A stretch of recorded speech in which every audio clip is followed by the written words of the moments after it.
Hey everybody. Hey Jamie, how are ya? Let me know if you can hear me. I might sound a little different because I have a head cold.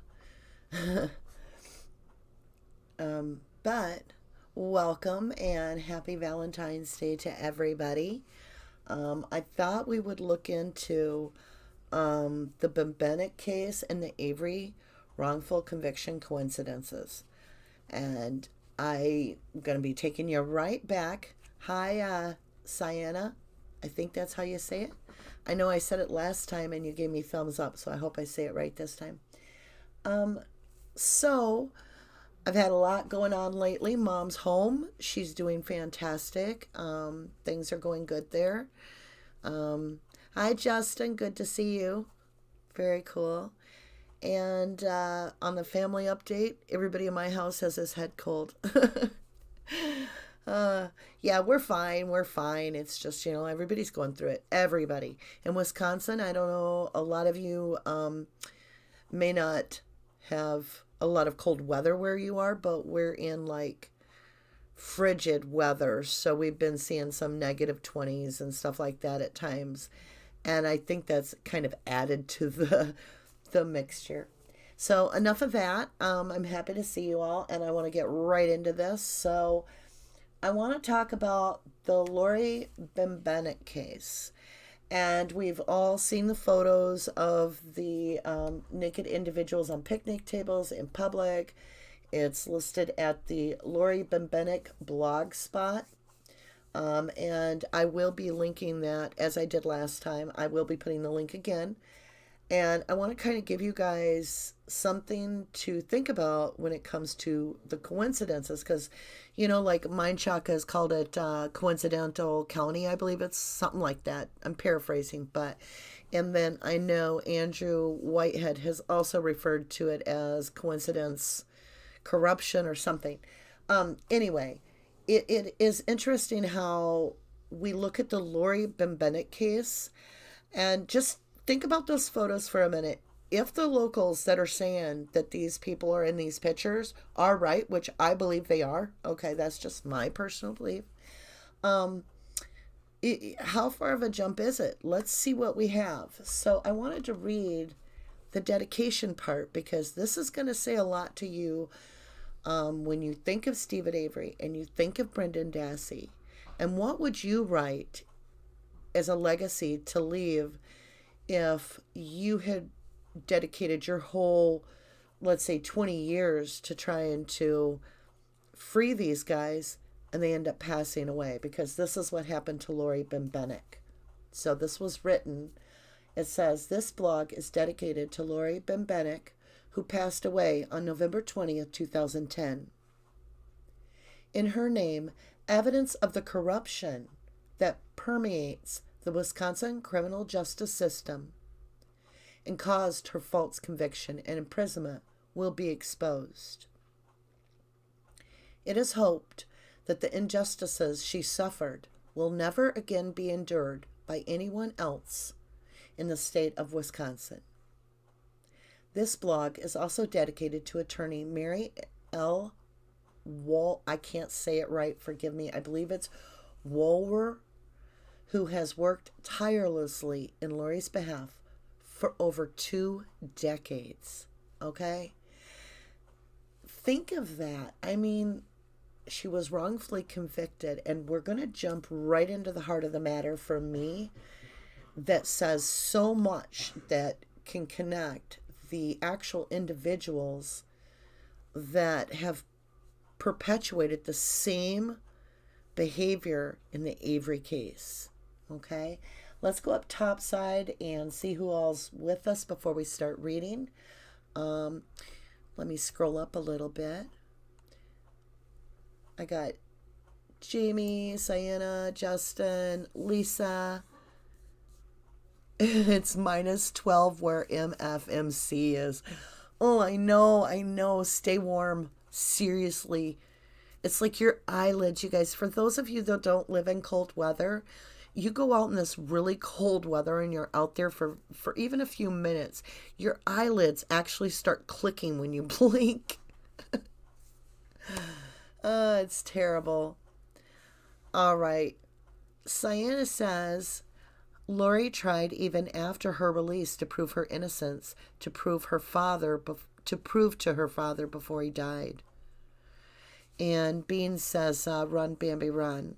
MFMC says, "God rest her soul, but it didn't happen yet. No justice. These people and cops just keep getting away with everything." Let's back up a little bit. Sienna says, "I delivered mail in minus 20 degrees today. Not nice." Oh, yes. Get some hot liquid in you. Take a hot soaking bath. I mean, gets to your bones.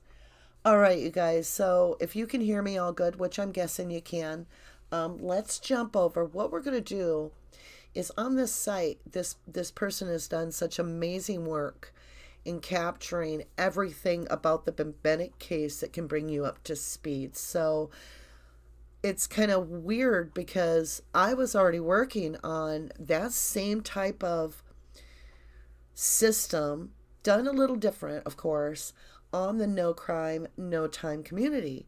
So I really can connect with how much work this individual has put into this site.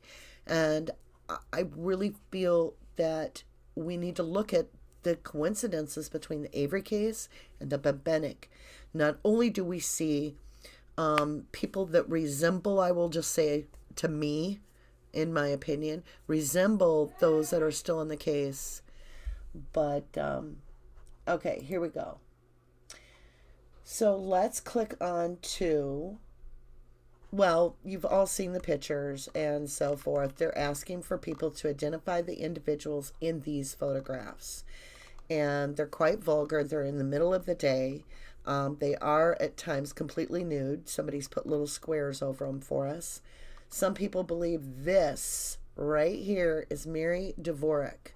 And if you, we'll get into more identification on photos at a later date in a different video. But take a good look at this. I mean, to me, I'm going to say it again. It looks like Ken Kratz sitting there in his little Gilligan shirt, you know. I don't know. This guy looks familiar. Is this Ken Peterson? I don't know. I'm just asking questions, you guys. This is what I do. I'm not here to make your opinion. I'm just here to ask and make you think about it to form your own opinion. Some people believe that they know who all these people are, and they're very, very vocal about it. Some are willing to sign affidavits that they knew these people back then. This girl right here is supposedly, oh, what was her name? I have a hard time remembering all the names. I believe it was, I don't want to quote it wrong. We'll get to the pictures another time. So let's go back over to where we can choose the page I want to share with you, where we start this really bizarre coincidences. Okay, it's involving the same people, so that's really hard to swallow as a coincidence, but we'll go with the coincidence theme for now. So we're going to just jump right into part 13. Is the crime lab corrupt? Now, if I had picked my own title, I would have asked the same question. So let's give that a click. So let's see, we ended up on part 7. No, we want part 13. There we go. Part 13, is the crime lab corrupt? In 2002, Wisconsin enacted a cutting-edge DNA law, which was specifically put in place to assist with criminal prosecutions and to exonerate the innocent. Knowing there was undisclosed evidence of sexual assault, Laurie Bembenek immediately petitioned the court for DNA testing and review of the evidence related to the Christine Schultz homicide. Okay, let's stop right there, you guys. So in this case, it becomes evident that there is undisclosed evidence of sexual assault on the murdered victim that Laurie Bembenek is being wrongfully accused of doing. Now, she's a female, so that wouldn't work. So obviously, she's wanting the DNA testing. Does that remind you of anything in this case where we've got suppressed evidence of really dark, deep, morbid searches on a computer and how this ends up being suppressed, right? And let's go on a little bit now. Okay, where were we? During the testing process, or no, during the testing procedure, it becomes obvious that the state no longer possessed the test fired bullets that its experts had used to connect the slug removed from Christine's body to Alfred Schultz's off duty gun. What? Right? Think about it. That the state no longer possessed the test fired bullets connecting the entire case. What do we have? Same state, Wisconsin, right? And we have no bones, right? Okay, let's continue. After delaying that disclosure for almost a year and a half, I can't hardly stand it. Okay,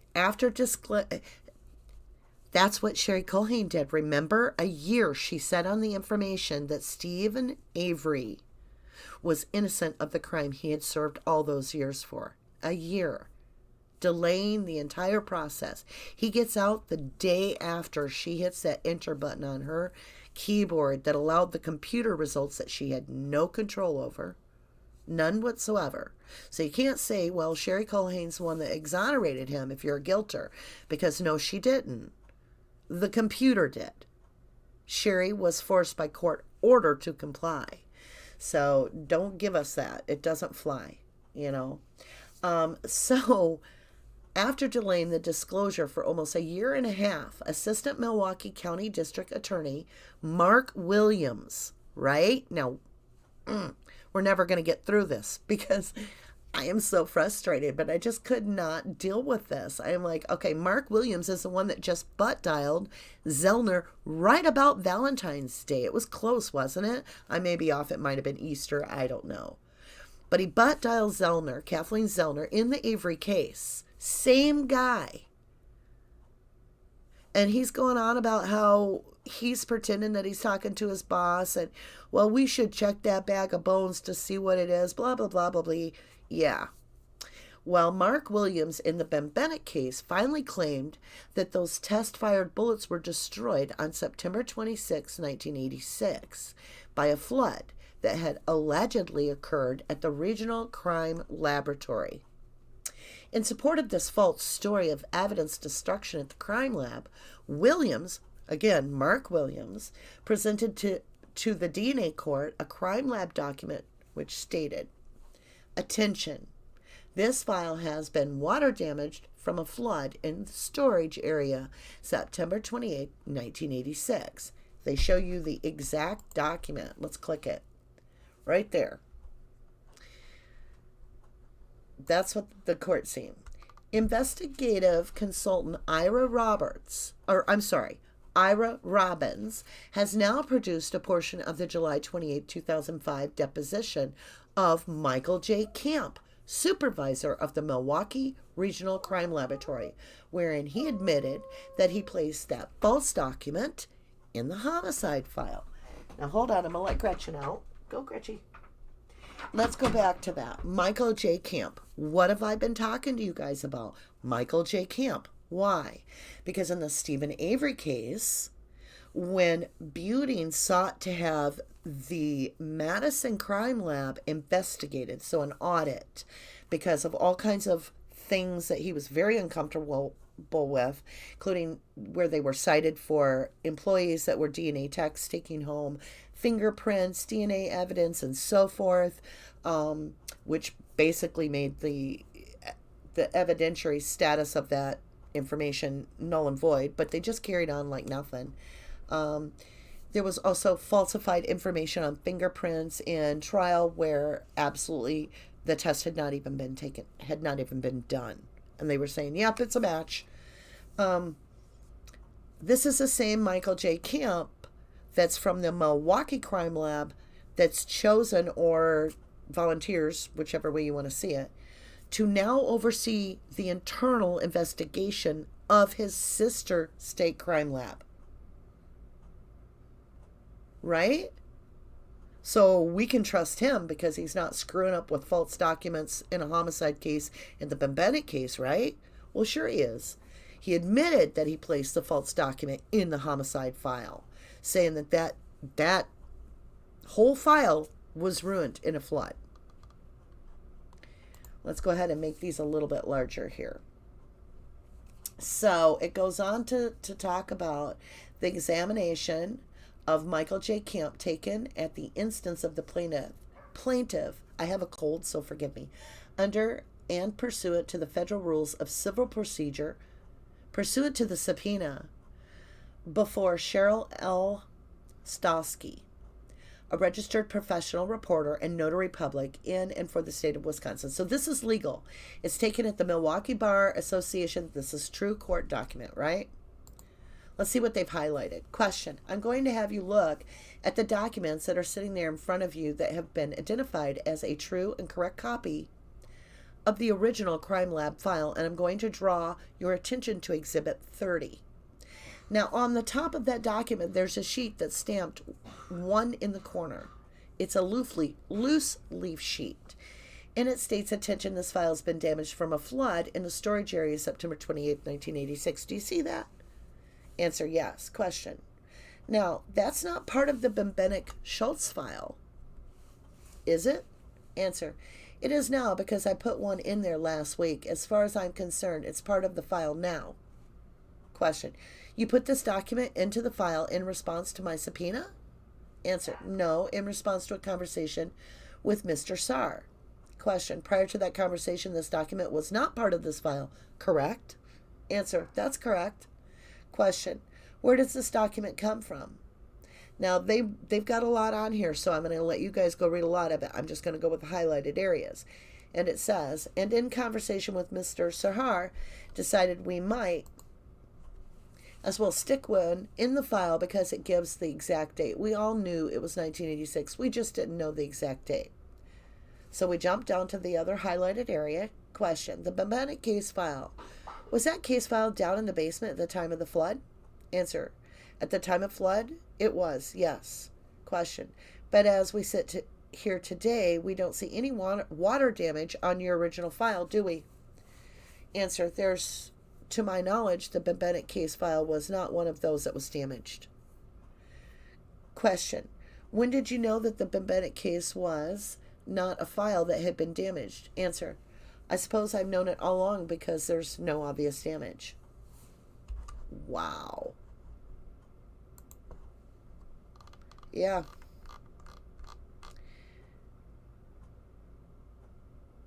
Anonymous wants to know, and this was posted back in 2011. All right. So this would have been January. Think about it. September 2011. They gave our bones away in the Avery case, right? Anonymous wants to know, could someone please explain to me why this information never hit the media? Now, Ira writes, thanks for the inquiry. The media refuses to print or report it. They have taken the position of working with or for the district attorney. Had they reported the truth from the beginning, this would have never happened. Coincidental that we have the exact same thing in the Avery case? I'm sure you guys are hearing the coughing going on. Like I said, our whole household has got the influenza bee, so we're not, under the weather terribly, but we're all not feeling the greatest, so.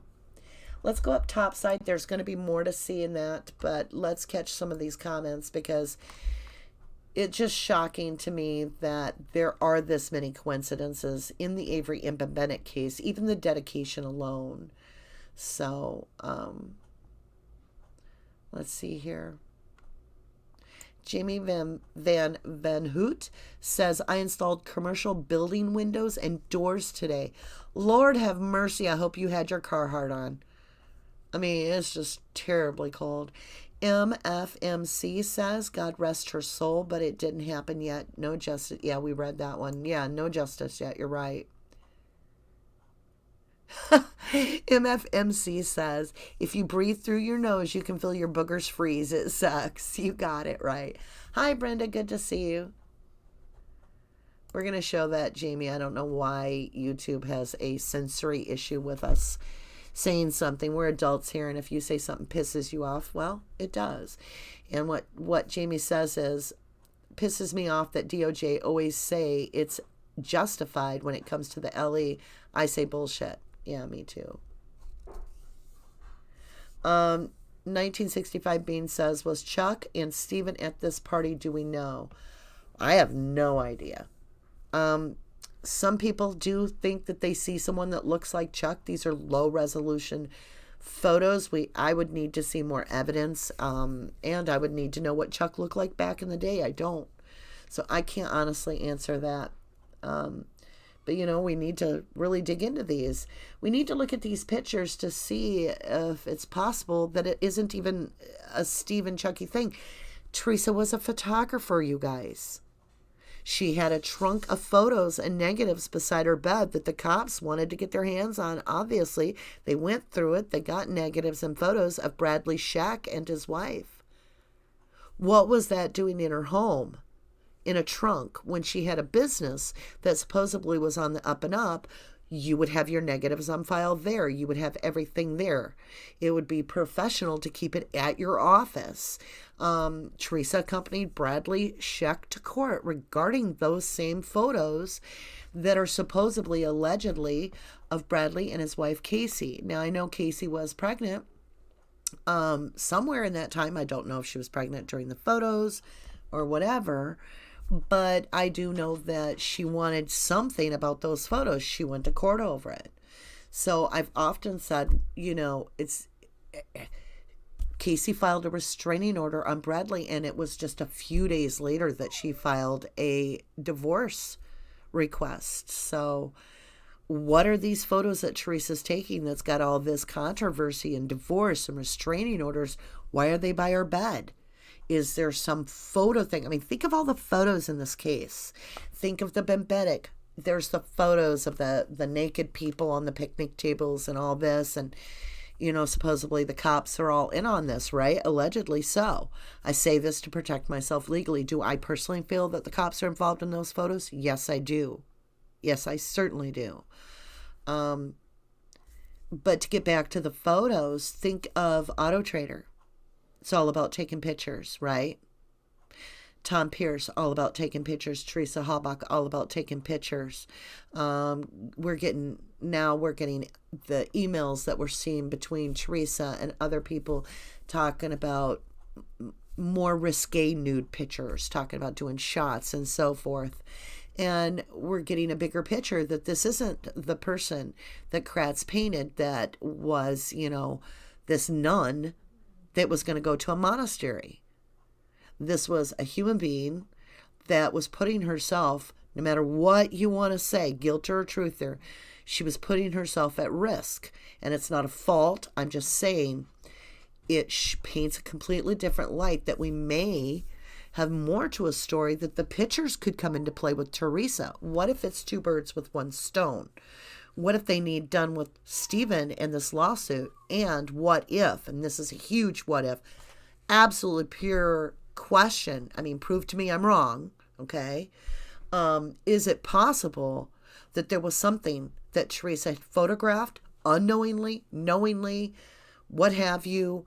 Did she have something that put her where she was a target as well? And is it possible that we're looking with two birds with one stone? So they get rid of the person that they feel threatened by in the Teresa Halbach case, in this simulation, in this pretend man view, hypothetically. I have to, really reinstate that so people don't go crazy here. And then look at Stephen Avery and look at that. They've got the $36 million case. So all it would have taken basically is somehow to get Stephen convinced to do some calling for a van, but he didn't have anything to sell, right? So it came out of the Dassey residence. Barb was the owner of the van. Now, what little bird could have tweeted in Barb's ear? Now you want in, Gretchen. Okay, join the party. So, what little bird would have been able to tweet in Barb's ear to get her to want to sell this van? And then, all of a sudden, she can't do it because she's at work and so forth and so on. You've got all the stuff about Bobby Dassey that's speculation, and some of the stuff that isn't speculation that shows that he's, his computer was used to access terrible, terrible images. and right close to the victim's timeline. So, okay, let's see here. Justin asks, was reading through some of it and they completely ignored the son's statement of who broke in and killed his mother. Yeah, let's jump over. This is interesting too. We'll go back up here. I want you guys to dig into the site. It is so complete. Okay, let's see. I think there is something about... Please identify the people. Oh, come here, baby. Quit whining. You do this because I'm on alive and you're not getting attention. I get it. You're spoiled. I don't know, you guys, if there is a link that talks about it, but I do know the story. And I can share it, but I really would like to just read it to you.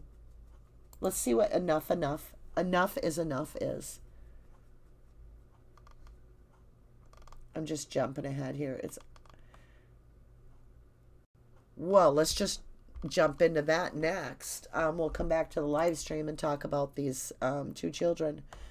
So, one of the boys, if not two, I believe it was both, but I do know I've read for sure, one of her sons stated that they saw the person running out of this male, running out of the apartment and exiting the apartment, and he had a long red ponytail. They said male and long red ponytail. Eyewitness to this whole thing. And yet Bembenek has short blonde hair. Justin says, is there more than the 8 photos that we can see? You know what? There's 130 some photographs known to exist for sure, according to this site that we're on. But all that's been released, and just recently released, I believe, are these 8 photos right now. And Bean says, ding, ding, ding. MF, MC, I think they were being paid to lie. The sad part is not the only crime lab that does that. Unfortunately, that stuff happens everywhere. It's so sad. Hey, my kids are brats. Happy Valentine. Oh, it jumped away. It sped up really fast. I lost where you were. Well, happy Valentine's today to you too, and your children. I'm trying to get back up there. There we are. Yes, my mom is doing really well. She's home, doing great. We've got minor head colds here at the house, so we're not going around her because we don't want her to get sick. But did I miss someone? McCab? I didn't see McCab. Hey, Brenda. Well, I try to say hello to everybody. So if I miss you, forgive me. I'm sorry. We'll blame it on, I can't even talk. Blame it on the head cold. Hey, Shaz.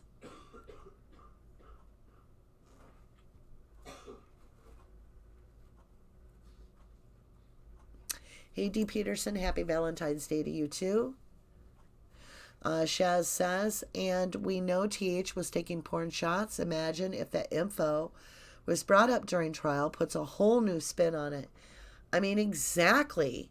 It gives a lot. Okay, so if you're a person that is actually facilitating nude photographs, and if any of these are being done within dwellings, more on a private level at all, it really puts that individual doing that job at very high risk. It also opens up how many suspects may have regretted it. Maybe they had buyer's regret after taking the pictures, want it over with, want the pictures back. A good question is, why would Teresa still have had the negatives and the photographs of Bradley Scheck and the wife if they just got done going to court over it? Wouldn't you just give it up if the mother or the wife was like, you know what, I'm really uncomfortable with the photographs being out there. Could I just please have all the negatives, the photos, everything? Why would you go to court? Why would you have to go to court? Why, if you're, I mean, as a photographer, what would be your benefit in holding on to that and not just complying with somebody's wishes like that? I'm just asking. I know people get perturbed if I pick on victims. I'm not picking on victims. I'm trying to understand who these people are as individuals, what choices they made that may have led them to this position that we're at. So I'm going to be asking sensitive questions. And if you feel that you're offended, please don't watch. Okay? I mean, I don't want to offend anybody. I'm just trying to dig in a little bit. But think about it. So at what point was this individual that's taking the photographs, why would she have maintained and not just destroyed the negatives? Even if you don't give them back, you just destroy them or something. So there's pictures there. There's pictures when we hear Stephen. And I have to make a correction. It was not Chucky. It was Earl that was upset on that call. And I think it was let me see here. It was somebody on here that helped me find the call. I want to say Justin. Yeah, Justin Lemick. He helped me find the call. It is absolutely Earl to the max. And I still don't understand it. Even if it's pictures of Maria, I do not understand the call. I've listened to it now probably 6-7 times, and I still can't quite understand what in the heck they're talking about, because Stephen makes mention to Earl in that call, because I've listened to it several times now. He makes a direct comment that is why he settled. And I think he's talking about settled the $36 million. And he talks about, well, because they were going to accuse Chucky. And Chucky's like, well, why didn't you let him? Come on, bring it on. It's a very interesting call. I'll try to get a copy of it and share that with you guys. Hey, Shazmir. How are you? Thank you, love. She says smash that like button. Sheila, hi. Hello, RD and everyone. Happy Valentine's Day to everyone. And to you too, Sheila Marie. Thank you. Jamie says we all know KK wanted to see them photos. It was porn. That's why I totally can see in my mind, like I said, my disclaimer is it's my own opinion. That looks exactly like Kratz to me. And I don't know what he looked like back in the day, so I don't know. But just looking at him now and that cheesy look he has on, and they're doing, stuff up on the stage that just, I can imagine he's waiting on Subway just drooling for this. MFMC. Oh, by the way, I'm going to back up. Somebody came on the other day and told me in our comments that they thought Kratz was a decent guy and they liked him.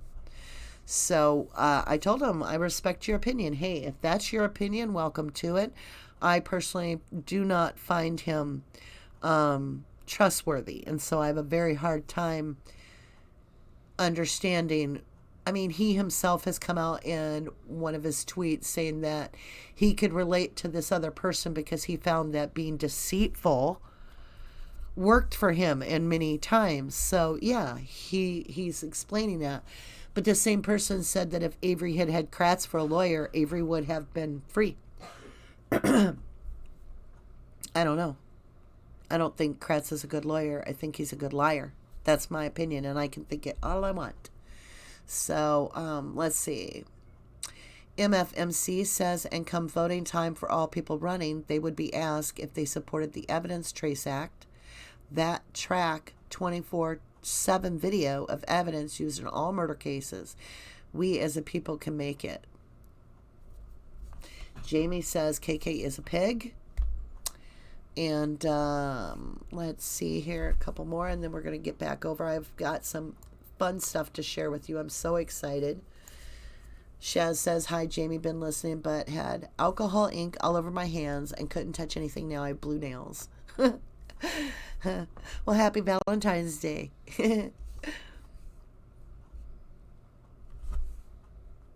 Shaz says, DNA on the like button now. Thank you.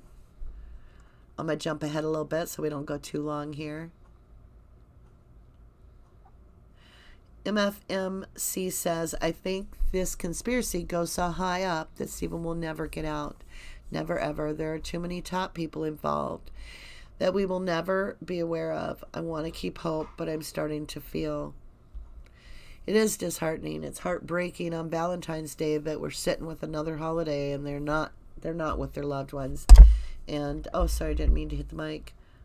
It is depressing, but the thing is, I was told the other day that someone believed that nothing online that we do could possibly affect the case. Somebody believed that, and I want to remind them that online is what got Zellner to do that. If nobody would have paid attention to the first ma'am, it would have just went unnoticed, just watched and moved on. But they didn't. They jumped into action. They got online. They signed petitions to see if we could get our governor to pardon. And when that didn't work, we went to Obama, and the president didn't have the authority to pardon him. It had to come from our governor. So this has to come from our governor, Tony Evers. Another thing is we wouldn't have had Zellner. She would have never paid attention to this case if it didn't get to be this high profile case. If it wouldn't have been for a certain individual online making sure that Zellner saw that last page, 1,117 of the CASA, was missing, we would have skipped out on a Brady violation that the bones had been given back to the Hall box. So we've come a long ways in this case. And no, I can't take any credit for any of it. None of it. Not a drop of it. But do I feel like us staying apprised to it and trying our best to help, even if every day we're just gasping for air? Yeah, I'm going to stay with it. I don't focus on the negative. I don't feel that any type of drama or negativity is anything that we should focus on. Because be honest, you guys, where you focus your energy is what's going to grow. And if we focus our energy and keep it maintained, and I mean focus is one of the things I've been preaching forever, is stay focused on the case. Don't let people get you down. Remember to have, be like a duck, water off the back. You gotta. Because half the crap that's out there are complete lies. We know that. There's so many times down the road we find out that somebody we doubted was telling the truth. And they didn't. It just takes research. It takes honesty. It takes paying attention. As far as us asking questions, I think we have the right to do that. And victimology is important if we're to get anywhere. It's a hard road to climb to dig into possibly a person that could have severely been murdered in this way, and to really look at her life. You have to almost, this is going to sound so wrong on every level, you almost have to appear as the Hallbox did, and you have to numb a couple of the emotions down so that you can actually look at this case and investigate it to try with other cases too. In the Bembenek case, what a horror story. She loses her leg, and she's absolutely beautiful, and her life is just ruined with this crap. And it's complete wrongful conviction. There's so much to prove that she was innocent. And it's heartbreaking to read. But if we don't become aware of it, history will repeat itself again and again. Now, think about why our kids go to school and learn history. Is it just simply to remember somebody's name, or is it because history repeats itself? It's doomed to repeat itself unless we prevent it from happening. And that's where you get the entire dedication on the Bembenek site rings so true with the Stephen Avery case now. Jamie asked, I really want to know why L.E. interviewed B.O.D., meaning Bobby Dassey, in 2017 with his kids present. Yeah, okay. As a parent, don't you feel it's not proper for your kids to be there while you're just, having to be interviewed about information regarding a homicide that you potentially are suspect of committing by the defense? Isn't that kind of strange to be bouncing your kid on your knee and you can't hear some of the answers like always because they've got this background noise. What happens to be kids' toys and kids, and And it's almost like the investigators use the children so that they can't ask the hard questions that they should have done. It's kind of like window shopping when you got no money. It's just pointless. There's absolutely nothing to that interview that helps us, in my opinion, because it's staged. We did our job. We re-questioned. We still have no more information. Look, this is a family man with kids. We're interrupting his life again. You know, come on. Have a heart, right? Well, really? Jamie says there was so much evidence that wasn't allowed in the court trial because it wouldn't have pointed toward SA. True. I think that's why we have... let's run just a timeline. Okay? Before we do the timeline, I want to grab this. Shaz says, well, hey, I see an old face. A Woodward, great to see you. Nothing to see here, right? Okay, Shaz says, Jamie, yep, very curious. Noticed they kept saying you don't have to say anything. You can stop at any time, blah, blah. Like, they are on his side, I think she meant. Yeah, so let's think about the real timeline, because we know that on the second somebody tweeted, whoever it was brilliant. How in the heck did they make the poster on the second, if they did that, and know what she was wearing? Because they hadn't even questioned and got those details. So how do they know that? To put what she was wearing on that missing poster. And isn't it interesting, as they interview the witnesses, all the witnesses have this canned statement about this absolute tidy little outfit this woman's wearing. Wouldn't you have to think about it a little bit even? You know, like, I'm not exactly sure. I wasn't in a fashion statement mood. I don't know. But they all know what she was wearing, and it's exactly what the missing poster said. How convenient is that? So let's talk about the next thing that happens in the case that comes to mind. We've got the third, where we've got Colburn finding something, because he calls in the plates, right? We have a lot of people by this point have identified a dark green vehicle unit, as they call it, matching the missing poster parked on 147 at that little turnabout there. Okay, so at this point, this RAV is still blue. It's being seen as dark green. It's matching the pictures, which are dark green, on the missing poster. And we're having people notify, actually go into the convenience store, find that they told an off-duty officer. The off-duty officer, come on. Later, we've got Colburn doing the radio call-in on the Spanish line. You've all heard this a million times. This is all on the third. So then on the fifth, we jump to what appears to be a blue RAV sitting on the Avery salvage yard. It's got blood in it, supposedly blood. I still think it could be Kool-Aid at this point, knowing Sherry Culhane. Heck, it could be Slojan, knowing her. In my opinion. There you go. Disclaimer, right? Because everybody's getting all upset with my words.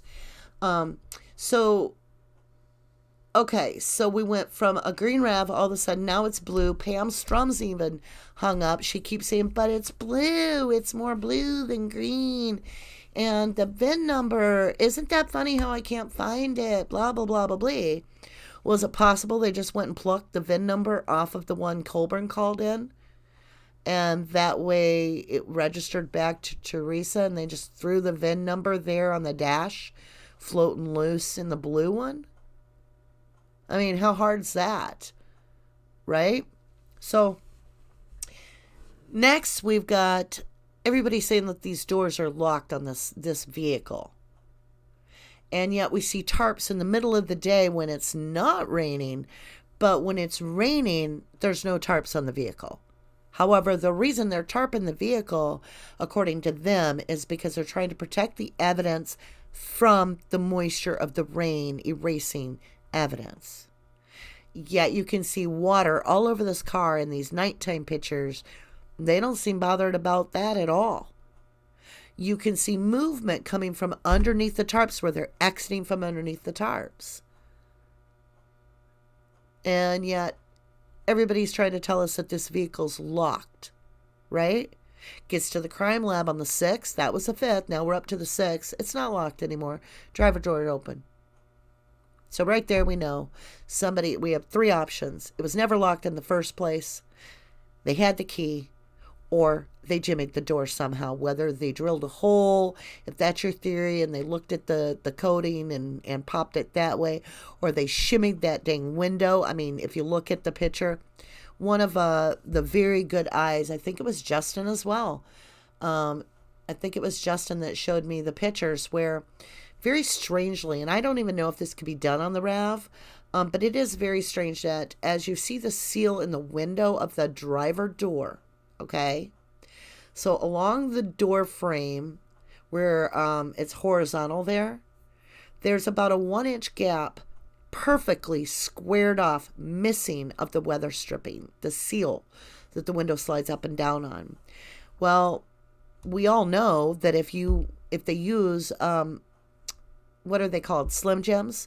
If you use a Slim Jim, it will do that, and you don't get your rubber back up on your window. So that's very bizarre that shows that. So now we're at the crime lab. The door's unlocked. The only person allowed to touch this vehicle and process anything, according to KK, in the trial was Sherry Culhane processed absolutely all the evidence. Well, we know that's not true because we have Ron Groffey taking photographs, which are supposed to be in situ photos, which means the first pictures taken of this, right? He finds that door unlocked. Pam Strum testifies in the pre-trial, which happens closer to the time that she found the car. Her memory should be sharpest, that it's a 2-door car. And when she's re-questioned by the defense, she's like, yeah, I think so. They're like a 2-door? Double take. And she's like, yeah, 2-door. You have all this mystery of these friends of Teresa's finding it on the opposite quadrant of the Avery salvage yard. Before that 10 o'clock thing with Pam even, it appears. So why would they have moved, let's say hypothetically, that they found the real crime scene, the cops did, out on 147. And then let's say we have a completely different scene on Avery salvage yard. We're talking the 5th. Well, they've already got the media on the track of Stephen from the 3rd on. It's covered. Last place seen was Stephen Avery. She was a 25-year-old freelance photographer that works for Auto Trader, was upon the Stephen Avery property. When he gave her $40, she handed him a magazine, and that's the last time she was ever seen again. This is already being pumped out. So we have to ask, why would they have moved it to Cuss Road and not Stevens? Well, could they get on Stevens on the 3rd? Could they get on the property? Because from my understanding, all the family except for Earl Avery went up to Crivets, and they knew that on Saturday. Pretty cool timing for that blue RAV to appear on the salvage yard.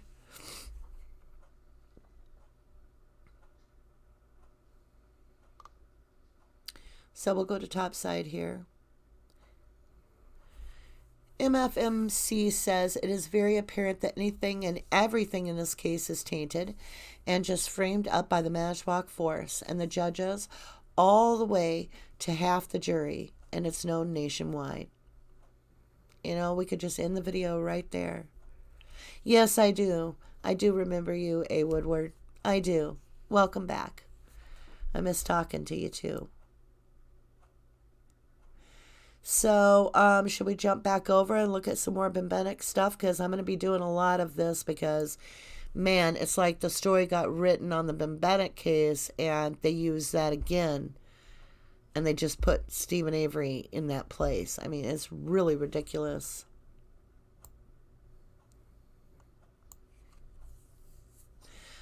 Let's see. The state will granted. Is there any steps Okay, Lisa says, is there any steps Wisconsin residents can take to demand details pertaining to Tom Fallon's sabbatical?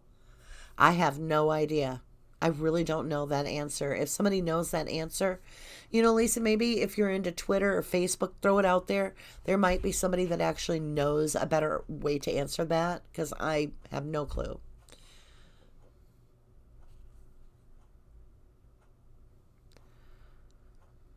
No, I don't think it was YouTube that Zellner found out about the bones. I think it was somebody, Caroline, I believe was her name. Forgive me if I'm misquoting. I believe she actually emailed, as did some others, emailed or somehow got the information directly to Zellner. So it was online, not necessarily YouTube. I don't know if Zellner has ever even turned on YouTube.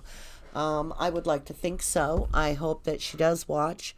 I know that I have worked my doggoness, and so has a lot of people on this case. And if any of the investigative journalism, or as armchair sleuths, some people like to say, have information that she hasn't got, I'm not even sure at this point if it can be added in. So it's more or less, I'm trying to keep our morale up. I'm trying to show our support for Stephen and Brendan, and really get into this a little bit more to see, if we're looking at Stephen Avery and he's at the bar at 36 million for wrongful conviction. They just got done doing a whole Bembenek case at that time in 81 or whatever year it was. And now we're looking at 20 years later, they're pulling the whole rug again, and it's the same individuals. What took place in between there? How many people went innocently to prison? Was Stephen about to open the floodgates on wrongful conviction, setting the bar at 36 million with the investigation into the state crime lab and so forth? Is that why he was targeted? Is it possible that all this photographs that are related to the Bembenek case, and we see photographs with Auto Trader and Teresa, and there's photographs even being talked about between Earl and Stephen. It's just photograph, photograph, photograph. Is there seriously a connection on the photograph part? I don't know. But when we look at factually, we have the same individuals that were not playing fairly or justly in the Bembenek case.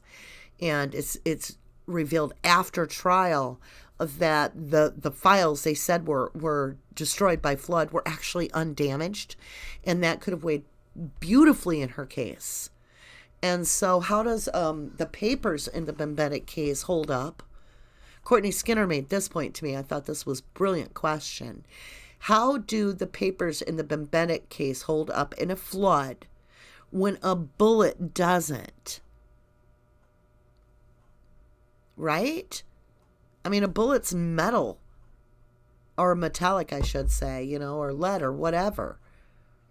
Copper, brass. But papers are undamaged? Come on. Now we got the bones gone in the Avery case. It's driving me batty. Yeah, I wish I knew more of what we could do. I did come up with this idea, and I've been working on it. I've actually been doing this. I've been calling local radio stations and just questioning them as to why they're not interested in the fact that the state of Wisconsin may have may have given the a victim family animal bones in place of the victim's bones. Why did they violate state law to do so? Why are the two individuals in prison not being allowed evidence for DNA testing? Why is that occurring? And actually, we don't get a rejection. They actually, they give you no number to call, and you talk to a higher up person. So I'm trying, and I did tweet for everybody else to do it. I tweeted the numbers out there for Fox News, because the local news channel 13 said that, they're interested very much so, but they do feel that it would be more need to be covered by somebody in the Green Bay area. Now, that's the thing. Do we have actual investigative journalists there? When we look at the Bembenek case, no. When we look at the Stephen Avery case, no. We need people that aren't afraid to stand up. So, we have one more thing to cover, and then we're going to jump over to the library. This no crime, no time community, which I've added a huge section for everybody, and now it's functioning well, and I'm excited for you guys to see how far we're getting. MFMC says, you want to know something crazy? I never seen Ma'am 1 or 2, but I seen a channel called Rubberducky, and as a kid, I had a Rubberducky that I was attached to, so I clicked, and that's how I found Ma'am. Ah, Lordy, that makes me feel wonderful. That makes me feel wonderful to know that, you know, more support for Brenda and Stephen happened, because a normal person, trust me, I have 1,000 faults. You know, normal people do. A normal person grabbed their phone and started talking. Just out there. I researched this stuff with you. I'm not always that well prepared because I feel like it's still my journal. I come on here to record stuff so I can listen back later and think about it and say, hey, wait a minute, that's such a good point that person made that I read. I need to dig further into it. Or I'm glad I shared that part, but I forgot to share this part. So next time I'll know to share that. So, yeah. Cyanna nails it. That's crazy. No damage to the paperwork, right? But the bullet's missing due to the flood. You got it. All right, you guys. So we're going to jump to a part here that was absolutely locked in for me. How sickening this got to be for the coroner. Now, keep in mind, we have Deb Kakash over in the Avery case, barred from the Avery case or Avery property. The coroner is barred, not allowed to take part in it. She admits later that she was scared to do nighttime jobs because she feared for herself and so forth. So let me see if I can find I think it's called, I'm looking here, Concealing the Evidence, maybe. I've read so many of the different parts of this. I haven't read it all, but I'm getting there. But let me see if this is the part where, I mean, all of it's important. All of it. I need a drink before I cough. Retaliation against the medical examiner. This is absolutely shocking. This was recorded and put online Wednesday, November 24th, 2010. This is the Laurie Bembenek blog post. And this is part 2. And it says, retaliation against the medical examiner. During the morning hours of May 28th, 1981, Dr. Elaine A. Samuels, the Associate Medical Examiner of Milwaukee County, performed the autopsy on Christine J. Schultz, who had been murdered a few hours earlier. She collected evidence from the body and determined the cause of death. During Laurie Bembenek's jury trial, she testified that she had collected certain items and that there was no evidence that Schultz had been sexually assaulted at the time of her murder. She based her no sexual assault opinion upon a false report from Wisconsin Crime Laboratory. The evidence of that false information and additional proof of wrongdoing will soon be posted on this blog, and you can find it. You can look it up, but we'll keep going. On August 10th, 1983, at great personal risk, Dr. Samuels, hats off to you, lady, created a letter reporting her concerns about certain irregularities she had noted during the death investigation and subsequent trial. She provided a copy of that letter to Bembenek's then attorney and Milwaukee County District Attorney E. Michael McCain. Right? Soon after, Dr. Samuels became the victim of threats, false reports, and negative media stories specifically designed to attack her credibility. The job of Associated Medical Examiner was abolished, and Dr. Samuels left humiliated and broken. Not one of over 1,000 autopsies she had performed and had testified about were ever re-examined, nor any of her testimony ever brought into question. McCain had his conviction of Bembenek, and Dr. Samuel's concerns were apparently irrelevant. Well, we're going to read the letter. Here we go. August 10th, 1983, to whom it may concern. Now, this is the medical examiner explaining this, okay? I have received the medical examiner's office record concerning the death by gunshot of Christine Jean Schultz. I have also divulged into my memory regarding parts of the subsequent legal proceedings in which Laurie Bembenek was found responsible for Miss Schultz's death. Whoops. I am disturbed by certain irregularities which I have noted in the death investigation and in the subsequent trial. Number 1. Although the death occurred at about 2:15 a.m. and the police officer was not notified of the death. Whoops, I jumped. Hold on, let's start over. Number 1. Although the death occurred at about 2:15 a.m. and the police arrived at the scene at about 2:30 a.m., the medical examiner office was not notified of the death and called to the scene until about 4 a.m. 2. By the time that M.E., field investigator Hanratty, arrived at the Schultz house, the scene had been processed and the body had been wrapped in plastic sheets and had been trussed for removal.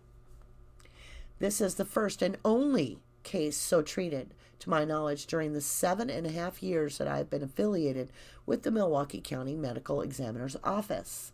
Number 3. In the process of wrapping the body and placing paper bags over the defendant's hands, the ligature which had originally bound the hands together apparently had been partially untied, thus possibly destroying evidence. Number 4.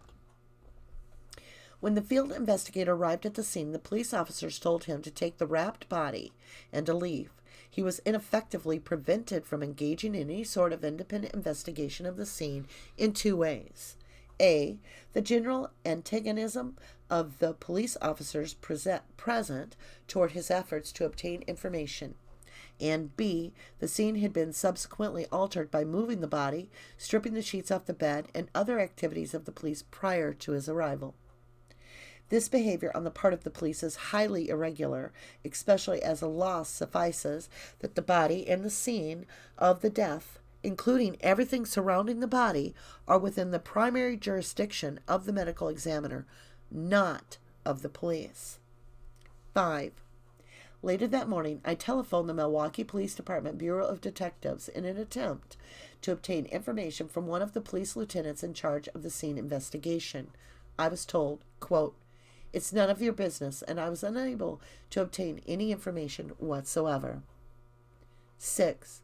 When I notified the Detective Bureau that the autopsy was about to begin, they apparently chose not to send a police witness to the autopsy.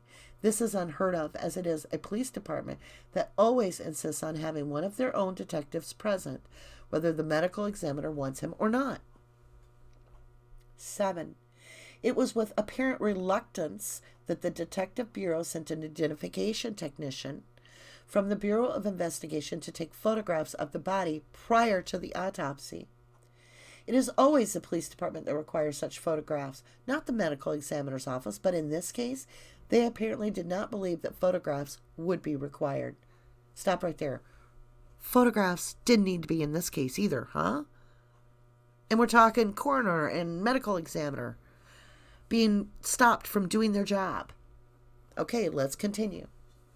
8. At the same time of the unwitnessed autopsy, keyword unwitnessed, I recovered many brown hairs which were laying loosely on several parts of the body, along with numerous of other fibers of non-human origin, mostly textile fibers, some of which were grossly identifiable as lint or blanket fluff.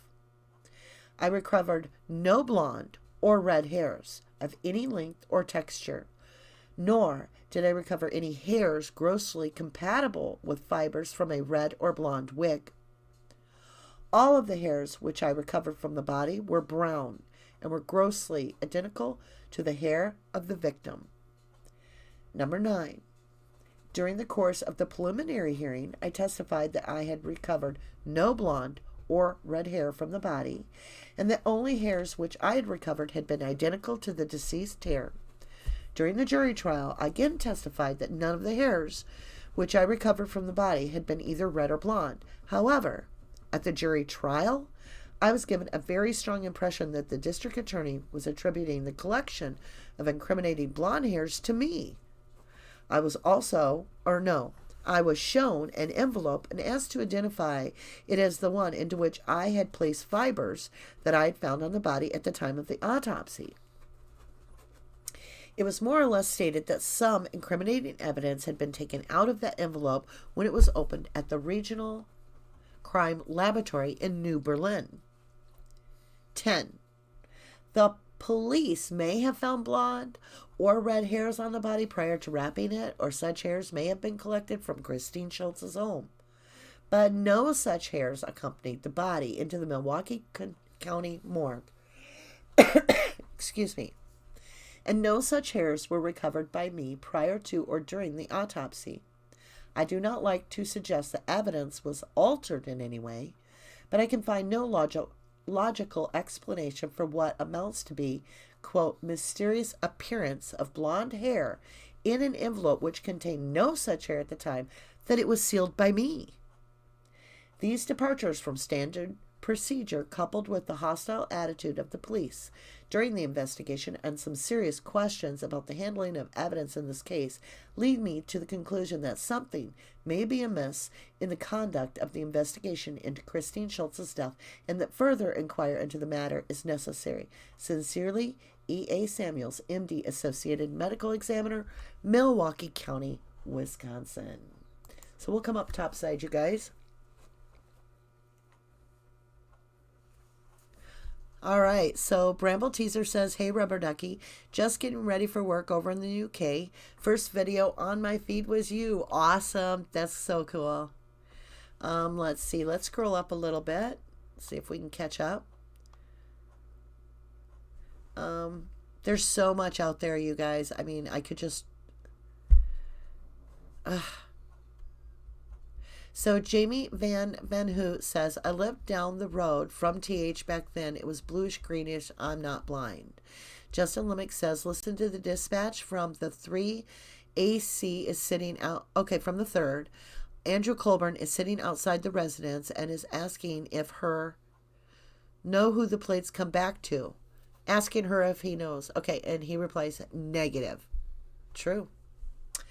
Tow trucks had locksmith kits on board. True that. Shaz says, yep, I can't understand how they were not allowed to bring in other suspects or evidence that for a start stinks of corruption. I can't understand the jury. I don't know. I know there were cops' relatives on jury. Yes, there were. Jamie says, SC was a conflict of interest. Sherry Culhane, you mean? Yep. Yeah, because she had basically found him to be guilty of the previous crime in 1985. She gets a court order that she has to perform the test. Now it's no longer in her control. The test results are going to be popped out by a machine. That machine popped out the results that registered in the codex as Gregory Allen. It was instantly within 24 hours, Stephen is out of prison. And there's nothing she could do. She had already stalled for a year. Sherry Culhane is not someone I would want working on any of our DNA. I'll tell you that now. Sienna says Norm Gahn was involved in both cases. Also correct. I am not sure yet. That's a great question for us to really dig into. Because Norm Gahn is the one that helped facilitate the law that requires biological evidence to be detained in a case where a person is being detained. So if you got held, if you got held in prison or jail or whatever, and this evidence is related to that which you're being detained on, Norm Gahn helped establish that law and then turned around and assisted giving away the biological evidence after they had tongue-in-cheek just got done telling Zellner that, yeah, she could have those bones. They could be tested. Not a problem. Really? So isn't it interesting how, like, the bones get given away and can't be tested. And then in the Bembenek case, we have the bullet, like, magically floating away. And yet the papers are all, he stated. He came right out and said the Bembenek case had not. And it was after trial. It was too late. So they lied. It's just unreal. And this is the same individuals that are auditing the crime lab with Sherry Culhane doing all this. And when Sherry Culhane deviated and spat on the sample bullet, the control bullet, when she spat on that, she didn't go to her supervisor to get that signed off. It came from Michael Camp's camp at that state crime lab. So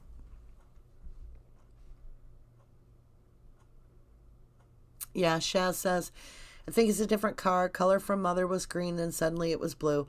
Well, and it's weird to me, if that VIN number hadn't been tampered with, and I believe it was Rimaker that was on the stand and said the word tampered with and moved as well, there'd be no reason for a criminal to pluck the VIN number off and then put it right back on there. That would not happen. So then you have to ask, what is the true reason that VIN number's been tampered with? Well, on the third, we've got, all these locals that were given affidavits, as well as some that don't, that said it was a green vehicle. Irvin Koenig said it was a green vehicle. He gets in the pre-trial, they're showing the blue vehicle. He says, well, obviously I saw something different. So it's a dark green vehicle out there on 147. Then that's on the third, and we have Colburn calling in the plates. Now we're at the Avery yard on the 5th, and all of a sudden it's a blue vehicle. How hard is it for us to make a leap that it's possible they plucked the VIN number off the green one, planted a different RAV from possibly, a different salvage yard, a competing salvage yard, and put that VIN number right in there just so that when, and everybody in the beginning when I said this years ago, they'd be like, well, no, because there's, 8 to 11 different ways to check the VIN number on this vehicle. And so it would have been caught, obviously. No, see, the thing is Sherry Culhane's the only one that did this evidence. Why would she check? Look at the bullet. She's saying that this has the victim's DNA on it, but she won't identify the DNA of the victim that's on the bullet. Well, Zellner's already told us it's not bone, it's not blood. Well, what killed her? There's only a few more DNAs to test for. I've said this before. Urine. Well, if she peed on the bullet, that don't matter. Spit. She spit on the bullet. We obviously know Sherry Culhane's alive. She spit on a bullet. So it really leaves nothing but a few options. And no matter how crazy those options may sound, if you eliminate everything else, that's what you're left with. It could be true, right? So this is a bullet that surprisingly shows up in the garage after they've jackhammered the floor. And now, as Eric Cozy points out very clearly, that dust is all over the bottom where the bullet lays, but not on the bullet. How's that possible? It's not. No more is it possible to recreate the patina of the dust in Stephen Avery's home. And then after you've cleaned it thoroughly and got rid of all the bad DNA, can't have happened. I mean, think how far the guilters have come. You got to give them a pat on the back because they're guilters. They're doing their job, right? But the pat on the back is they no longer try to argue the bullet. They no longer try to argue that she was in the trailer. They no longer argue any of that crap. They're just hung up with the blood in this vehicle. So I want a guilter to explain to me what on earth Stephen would be doing putting that VIN number right back up on the thing if he went to the trouble to take it out. Huh? I mean, common sense tells you that's not even going to happen.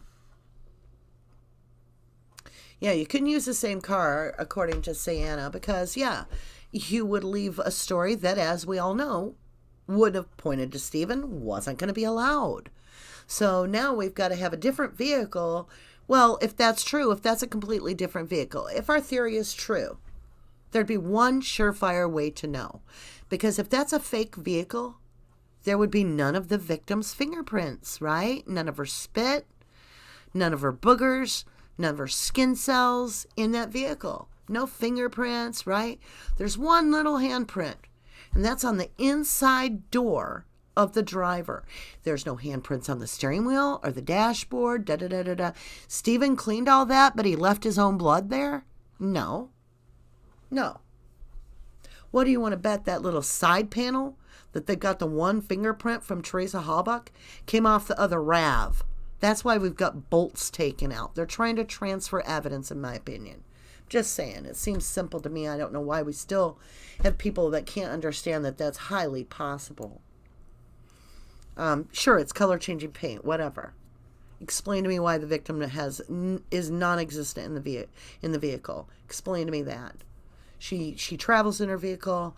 Anybody that's traveled in their vehicle, let me tell you, your DNA is ample. Absolutely.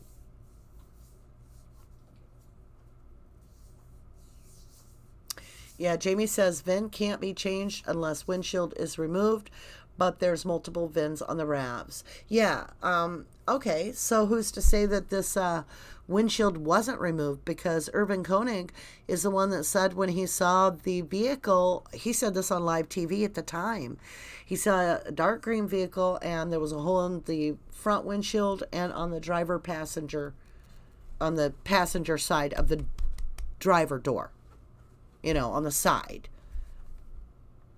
right in the window. So, yeah. So what? They change the window by popping that one out. Then later, yeah, we've got pictures of, what would you call it? Stock parts that are inside with serial codes that have 13 of the 17 digits that match and all this. Well, sure. They probably have they took pictures of both. Why do we have this rusty looking side on the blue RAV in the wooden box? Why is it that it looks so dark green out in the sunlight after the crime lab has it? But yet under fluorescent lights, it looks so navy blue. Yet at night, it looks navy blue. So dark or light, it's navy blue. But dark or light, it's also dark green. Yeah. I mean, they're monkeying with this. They're planting evidence. But my big question is, was the reason they wrote something on the back of the logs when they were doing the searches, and they had Team A, the A team, which was Bushman's team, and so forth. They made some notes on there that says restage at Cuss Road. So are they saying that without us knowing that something had occurred previous? And so you have to wonder, was it like they took it? This is just my question. I'm proposing this to see if this makes any sense to any of us. Count it up as to me being sick and rambling. So let's say Colburn and the MTSO and Calumet or whatever find the green RAV. They get rid of that. They want to put the blue one up there. So they've got to get the blue one with evidence in it. They're going to have to transfer some of the panels or something so that the blue one can get hit on by a dog or something, so that there's some evidence that it's the same car, right? All right, so they take this to Cuss Road and stage it, more or less. Now the 5th comes along, the family's dissipating and starting to go away. They can now somehow, however they accomplish that, they get it up there. It gets covered by all this massive stuff way up in the early morning or whatever. And then we find out that teeny boppers, or friends of Teresa's, I shouldn't say teeny boppers, but college friends, older people, find this other vehicle, right? And then you get Pamela Sturm talking about a two-door. That's kind of weird. Makes you wonder, is that what the real vehicle was? Was like that? Was a different vehicle? And so then now they can get it up to the Averys on the 5th. So then when they hit the 6th and 7th down on Cuss Road, it's just the remnants of where it all had been. And now they start trying to go with the story, like the law enforcement. They're trying to sell the story, and they even go into talking to, I think it is Rodant, Sellner said it was redundant that they were trying to sell the story that they believed that Stephen had come through the deer camp and had driven the RAV that way through that area and up and had put it. But then you get Kratz, who screwed up the whole storyline for the state and tries to sell it as in Stephen never left the property. So why? Why were the inspectors trying to sell a story that Kratz did not take to? Why did Kratz just make up his own story? Because Kratz said Stephen never left the property, but the DOJ or DCI or whatever ABC it was said Stephen had driven it through Randit's property and all this. Well, if Stephen is being accused by the state, okay, of driving it from Cuss Road, that would then mean we open up the field to all the other suspects that could have gotten to her, and it would not have just pointed the finger at Stephen. However, if you do like Kratz did, which was a very clever, genius move, which was to move it all up and replant it right in Stephen's personal area, right in his backyard, in his trailer, in his garage, if you plant it all, you get the Denny. Yeah, you get the Denny, because who's going to have the ability to get a key in your room? Who's going to have the ability to put bones in your own backyard? Who's going to have the ability to plant a bullet in your garage? Well, who had access to all that? Law enforcement. And not just any. The one that had conflict of interest. The individuals that had just been deposed. I can't even hardly talk tonight. I'm sorry. I probably shouldn't have done a live, but it's Valentine's Day, and I wanted to share this with you guys. Okay.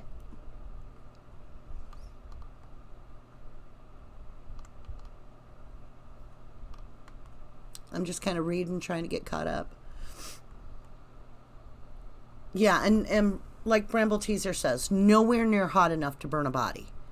I don't think we have to go into too much detail. I believe it was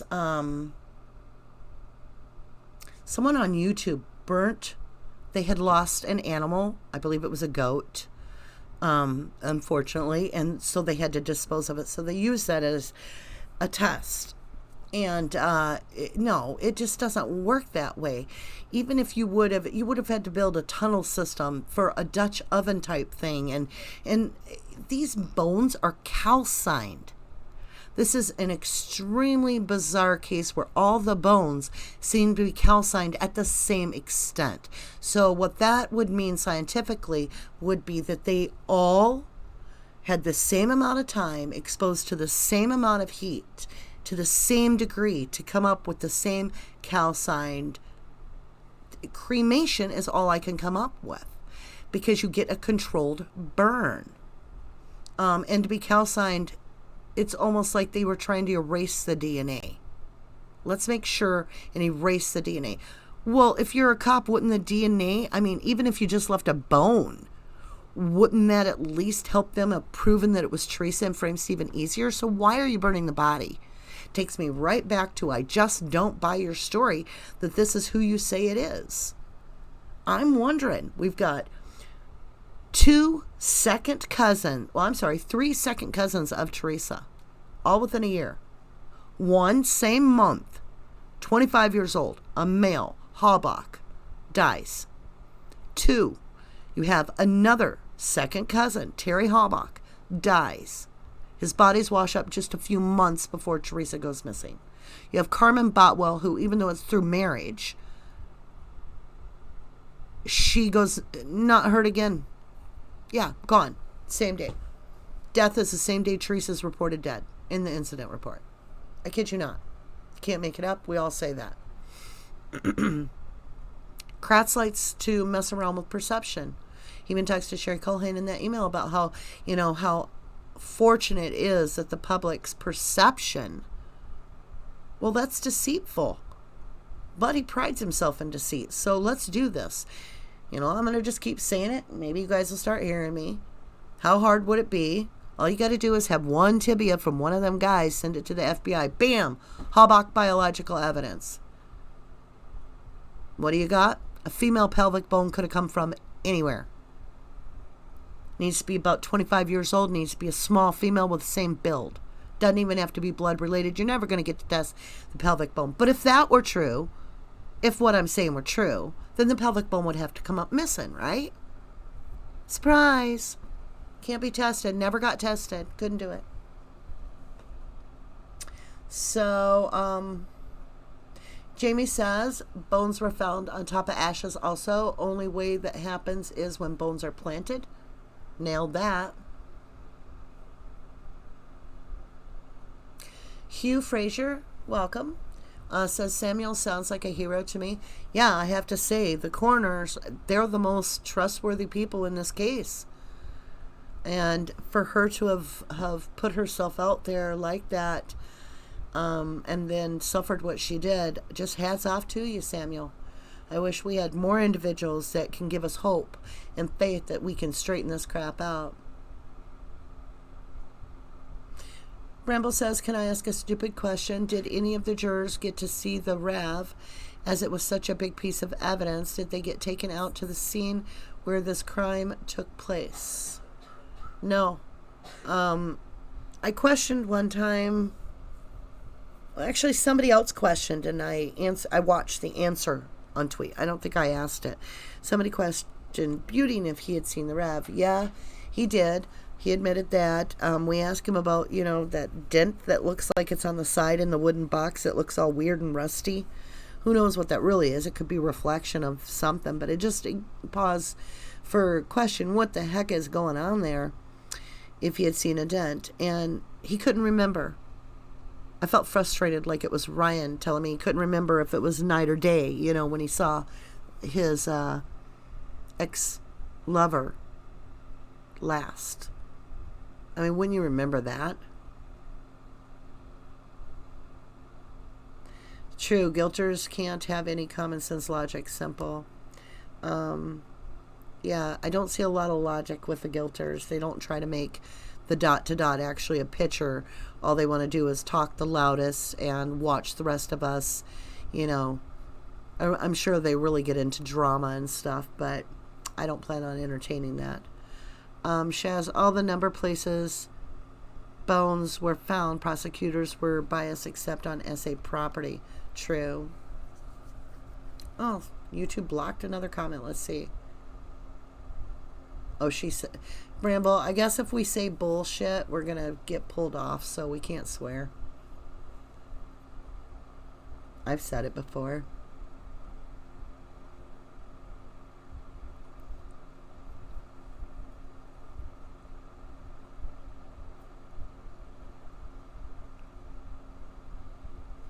So Hugh Fraser says, I see a color-changing blue Ford Taurus almost daily. It is a similar color to the post-Halloween 05 pics of the RAV4 in this case. It goes from light blue to dark blue, never green. I'm taking a while to get my question. Has anyone actually researched the color-changing properties that are known to be applicable to an identical to Teresa's RAV? Yes. So it was a mystic teal color. We've actually got videos on that. I personally just don't see that matters.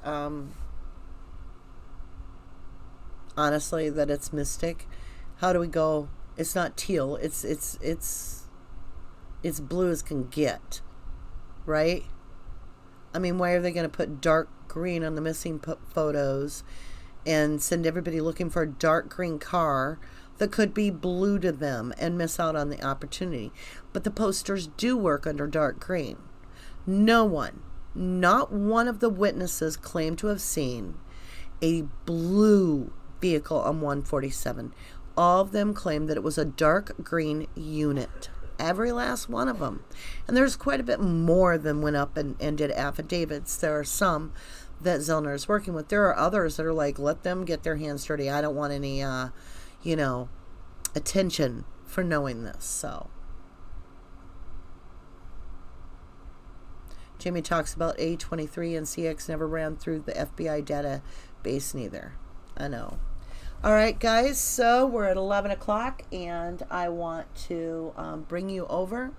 We're going to switch to this. Hey, Beck, good to see you. Happy Valentine's Day, love. Okay, now if the computer will let me, we're going to switch over to the NoCrime.NoTime.org. I want to show you guys what we got.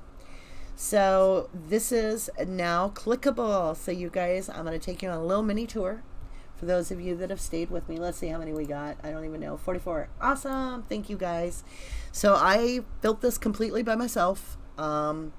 I build every little part of it, and I take my time, and this is all public access except for there are two things. The video blog, where I just do like I'm doing now, will be under the membership one, because those are the people that are really working on the keys and wanting to talk back and forth, and I have to pay for that because we have to pay to do our videos. So, but that's okay. It's well worth it. We'll pay. But I'd rather pay than have advertisers and let us do it free, because then we have to worry about COPPA, the child protective laws being violated, or YouTube selling information about people. I don't like any of that. Plus, we obviously, as you see, things are censored on YouTube. So we don't have to deal with censorship there. So that's why the videos will be that. However, not all videos are going to be that. So let's go ahead and let's go. You can click here, which is the menu, and it's just the basics for you guys now. We're going to click enter, and it's going to be really slow for me on here because of the fact that I'm live recording, so my RAM is being eaten up, my bandwidth is eaten up. So you come into the Stephen Avery case research and development, and there will be different ones. I mean, there'll be the Steve Avery case, there'll be Bembenek case, there'll be Chris Skinner case. All kinds of cases are going to be on here, the Darley Routier, but it all takes time. So by March 1st, our goal is to have the Stephen Avery one completely developed where we can just update it. So we can go file sharing, we can go evidence photos, we can go members video blog right now because I'm in members mode. We can do CASO investigative reports. Remember all the CASO reports we did together? I believe there was 112 episodes. That's still free to the public as well. File sharing's all open to public access. Evidence photos, public access. The Rubberducky video channel, that's where you'll need to have a membership. It's $1 a month if you go annual, or $2 a month otherwise, and that just pays and supports our freedom of speech, no censorship, no worry about not complying with the COPPA law, and it covers all this stuff we're doing. And also there is post-conviction, and post-conviction is also public access. We can click all that, and we'll do so in a minute. I'm just giving you a tour. So here's a short bio about Stephen Avery. It gives basically that in 2003 exonerated after serving 18 years wrongfully convicted for attempted murder and sexual assault. Jumps into 2005 about being suing Manitowoc County for $36 million. 2007 starting to serve the life sentence without possibility of parole. Then it gives, oh, my poor kid, can you hear him coughing? I'm just saying, we are really getting this. This is a timeline summary.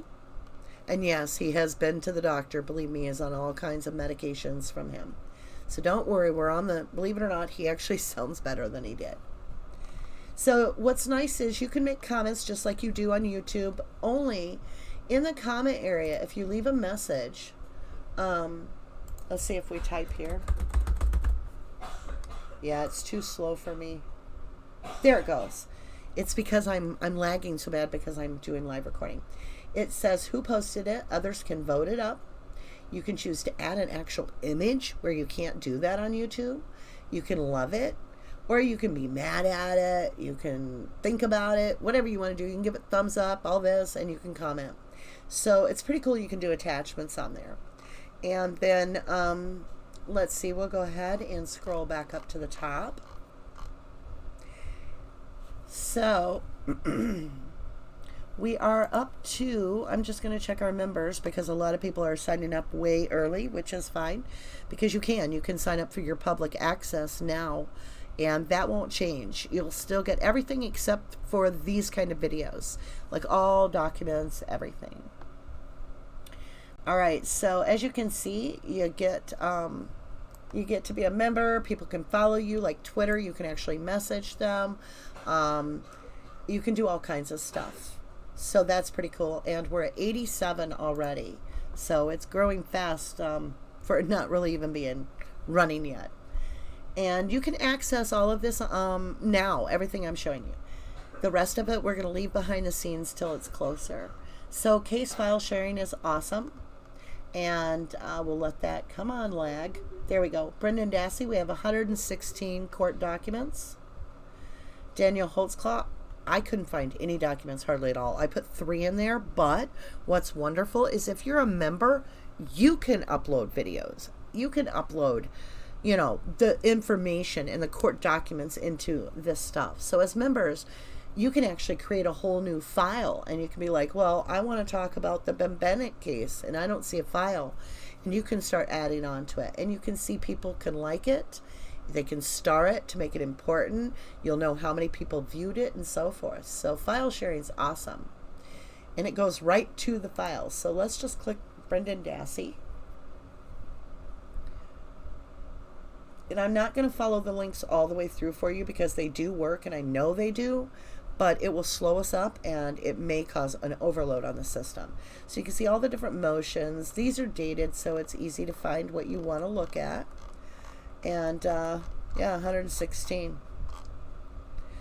And I do like the way this works because, like I said, if you're a member and you don't see the information you feel needs to be shared, you can create your own public awareness right there.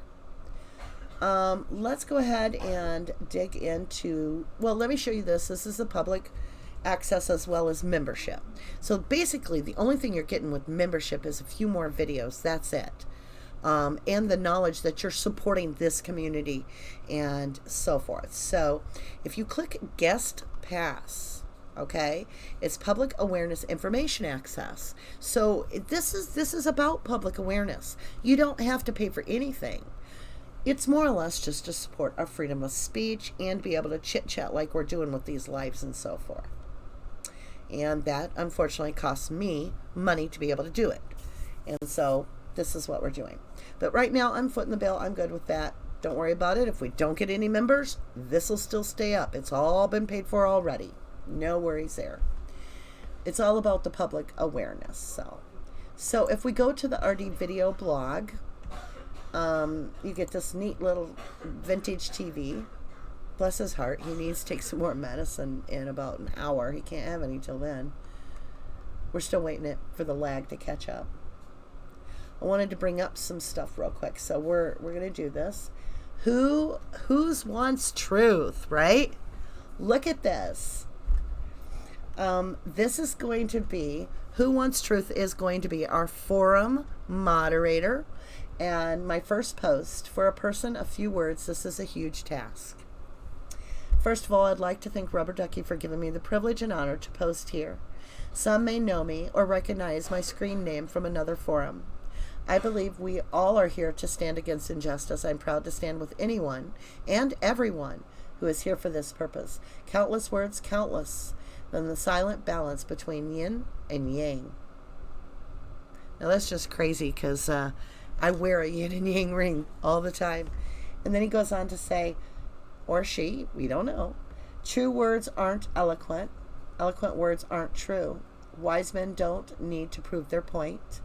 Men who need to prove their point aren't wise. And I believe that's, I hate trying to say names. Leo Tizu? Not sure, I may have just terribly murdered that name. I apologize humbly. But yeah, we'll be having this, and there is another forum that Who Wants Truth will be manning up as well. So this is absolutely going to be totally interactive website. Let's go back. We're going to check out the Stephen Avery case one more chance here. I want to show you this. So let's say you do want to listen to the CASO reports, and you found a little time in your hands. They're all pre-recorded. I've transferred them, which are going to be coming off of YouTube because they're already on here. And this is how it works. Okay, so I want to show you this. This is a CASO investigative reports, and it's done as a podcast, but there are visuals if you choose to see them. It's basically just what we're reading, scrolling by. And again, the lag is because I'm doing a live recording. So you can choose what episode you're wanting. Let me scroll up here. You can choose, there's 112 episodes of 10 pages each, okay? So, for instance, you could pick episode 67, we'll say. So we're going to click this, and it's going to take me right to that with the lag incorporated. Now, you won't experience this lag, not like I am. We'll give it just a minute. Patience, my dear, it's a virtue. I mean, you know, a man sat 18 years in prison with some patience, so I think we can wait for lag. So if you wanted episode 67, it's right here. And you basically click anywhere on this. If you click here, you're going to get episode 68 or episode 66. And you can see that this is the actual page numbers of the castle that were read that day. And it is a complete list. But let's also say you made a wrong selection. You can click to reset your selection. All right. So we'll let it scroll back up, and it's going to take us back to the file folders. And then you just pick the correct one that you're looking for. You can view and you can post comments just like you could on YouTube, okay? Only you get to share images. You can share all the same stuff as I just showed you on the other one. So you can attach files and pictures. You can heart it, thumbs up. You can post a kitty cat. We'll post that up there. It's not letting me because I'm on live right now, but also because I'm the one posting. So let's go back up, and let's just choose the Stephen Avery files again, and let's dig a little deeper. It's a very extensive site. What we're seeing right now is potentially just the baby teeth. We're still cutting our teeth on it. Let's go to post-conviction. I love the way that post-conviction came out because it's got the actual latest, greatest update ready to hit play. You can hit it right on the screen here. You can enlarge it. You can watch it right on this page. And anytime I do an update, that'll be the first thing I do if it's a court filing from Zellner or the state or the COA, whatever. Excuse me. You'll be able to use this to do it. And here you can see, this is the brief of the defendant appellate, Stephen A. Avery, Kathleen T. Zellner. There were 7 parts to this read because they were quite extensive in number. And so you just scroll to pick out whatever part you want. And I don't know if it'll play with me doing a live or not, but welcome to there you go. Lucky Channel. That's my godson, by the way. We're going to start with part 2 of the briefing. So that's that. Now the past court filings are down below on the ones that I have done. And I think I did a pretty good job of grabbing them. I did do new thumbnails for you so that you have more understanding of what that particular court document is. And again, here's your messages, here's how to get back topside, and so forth. So then we'll go back to the Stephen Avery case here. If you want to check out the evidence photos, this is really fun because if you're in a hurry, this is the way to do it because you can find your stuff so quick, right? So it breaks it down in if it's barrels or burn pit, DNA evidence, guns or bullets, interior property photos, exterior property, miscellaneous, RAV4 evidence photos, suspect locations, and so forth. But what's wonderful is, like, RAV evidence photos. Well, there's exterior, interior, key photos, location photos. If you click one of these, it actually takes you right to the photos. So this is location photos of the RAV that we have. Now, there's a lot more pictures we'll be adding. We basically just got the framework done. We added the first round of photos that had come through. We still have to get the state patrol photos and so forth on there, but we will. And you can enlarge these by clicking them. And you can actually scroll and you can get all of the pictures and just go through and look at them to see if there's something you want. All right, and let's see, what else do we have here? I think there's a couple more things that we've added. All right, we're going to go to the Rubberducky video channel. Now, this is the one I'm just kind of messing around with. It'll be the last part that's updated. And someday I may just say, you know, I can afford this website, and so this will be free too. I don't know. It depends on if we get enough people that, you know, subscribe enough to cover at least a majority of the cost. But that being said, if not, then I house it. And, we go from there. Of course, the lag's got to kill me. Oh, my chest, right? I can't complain, though. I'm not coughing like my son. Oh, come on. It's so slow because it's got videos on it, which tend to take up a lot of downloading process, and it's because I'm also doing the live streams. So if we can't get this to pop up, then I'll just leave it for you guys to figure out what it is. But I wanted to give you a little sneak peek of it. Well, I don't think it's going to work for me today. Come on. You know you wanna. What's your problem? Come on, love. Give it up. Don't be so stubborn. Bullheaded. Oh, alright. Let's go topside if I can even get back. Yeah, my computer system is like, please quit loading graphics. High resolution graphics, please. And I'm like, no, here's a ton more. But what are you going to do? You got to do it. You got to do what you got to do. So I hope that you'll enjoy it. Like I said, 90% of it is all public access because that was the original intention of this website. Okay, we just got something to blink. Oh boy. Come on.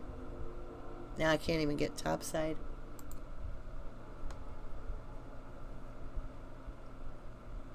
YouTube is not responding. Great. Ah, well, it'll come along. But yeah, the whole website is for the same purpose that it always was when it was the Steve and Avery library. It's just I wanted to bring it into a form that we can add on layers. We can do other wrongful convictions. We can totally bring awareness that anybody that wants to know information, they can just look it up here, because the last thing we want is to, as adults, go through all this work and all this research and leave no legacy for the youth to read upon it, because we know the media isn't covering it. We've got court documents that, if you look at like the Darlie Routier case, where they've been altered. We've got misinformation compared to the pre-trial versus the trial in the Avery case with the 2-door RAV and the 4-door RAV, and Irvin Koenig saying that it was a dark green vehicle with holes in the windshield and holes in the window by the driver's side, and yet he gets to trial. No, it's a blue one. That's not the one I saw. I think I saw a different vehicle. Really? Because everybody else says it was a dark green RAV, and that's what we happen to be looking for that day. I just can't imagine that. Sorry, I'm rubbing my eyes. Waiting on this stupid machine to let me get over to you guys. Good thing I'm not drowning and trying to come up for air, right? I'll take a drink. Come on. Well, if I have to end this by shutting the computer down, we'll do so, but I would like to see you before we go on our Valentine's Day. Is there a way I can close stuff? I shouldn't have went on this page because I knew it was high graphics, and I've got not enough bandwidth to do that, so.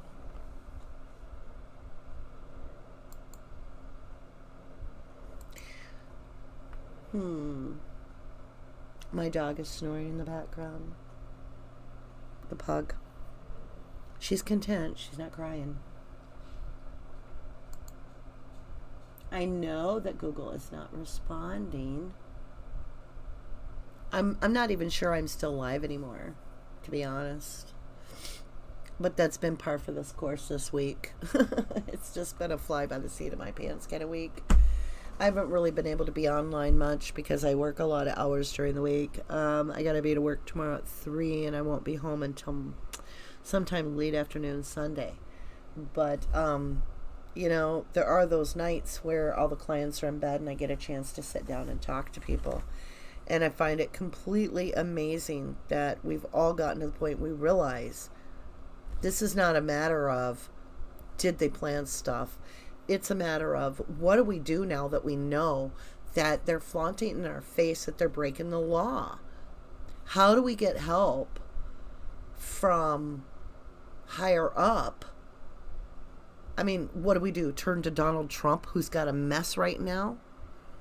He can't do anything about it that I know of. I mean, is there a court martial out there that can step into this case and help us? I've seen, and I've helped share, and I signed the FBI thing, but FBI investigated it during the trial. Who do you think tested the EDTA? Who do you think tested the blood? Who do you think tested the fingerprints and scanned the entire blue rev for fingerprints and came back that there were none of the victims except for on the one spot, which is the interior door handle? Now, again, I'm going to keep saying it till forever. How is it that the victims' DNA isn't in that vehicle other than them spots of blood in the back? That I don't even know if it's blood.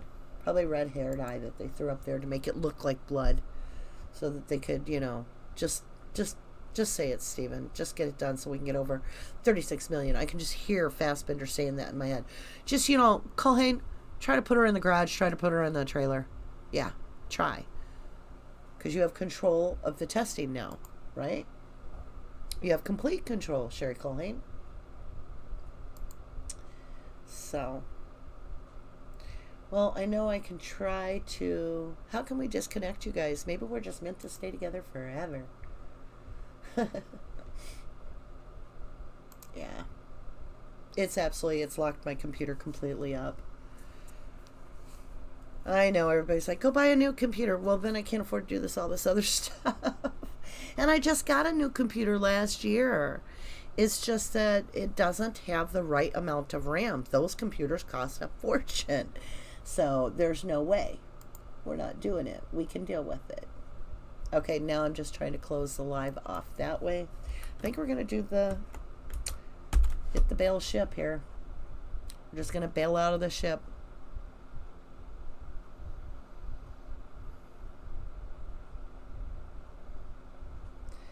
Come on. I don't even know if it stops recording, if it still goes to... I don't even know how this works, so I don't know if YouTube's going to save this video or if I disconnect, it just goes away, which is fine too. I just wanted to spend some time.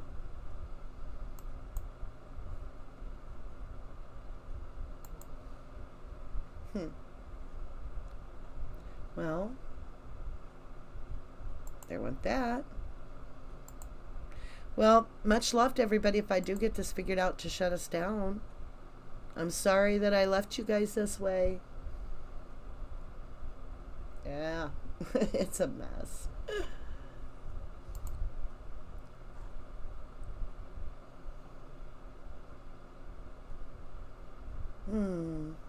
So frustrating.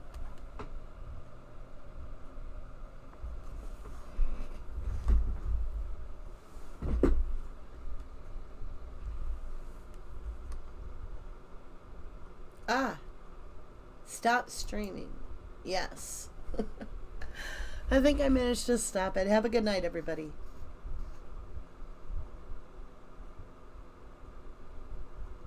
Nope, the security options jump in. Lord. Now I want to cancel that and get back to that OBS. Yes. Thank you.